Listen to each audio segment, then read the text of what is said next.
ఉదయం లేవగానే మనం ఇంట్లో పూజ చేసుకొని అమ్మవారిని చూసుకుంటూ లేదా మన ఇష్టదైవాన్ని జపించుకుంటూ మన ఇష్టదైవానికి పూజ చేసుకుంటే ఆ రోజంతా ఎంత బాగుంటుంది కదా.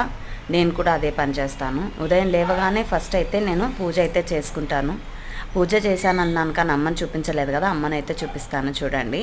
ఎంత బాగుందో మా అమ్మ అయితే మంచిగా పువ్వులతో అలంకరణ అయితే చేపించుకుంది. మా ఇంటి పక్కన ఖాళీ స్థలంలో ఉండే సెంటు మల్లె పూలు ఇచ్చిందాక ఆ పూలను ఫ్రెష్గా తెంచుకొని వచ్చి పూజ అయితే చేసుకున్నాను. మీరు ఫుల్ వీడియో చూడాలంటే మన ఛానల్లో అయితే ఉంది, ఒకసారి చెక్ చేసుకోండి.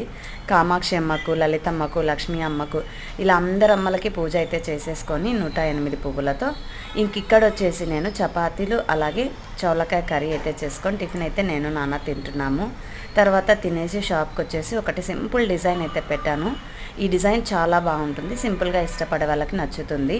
సో ఈ వీడియో కనుక మీకు నచ్చితే తప్పకుండా లైక్ చేయండి, షేర్ చేయండి, సబ్స్క్రైబ్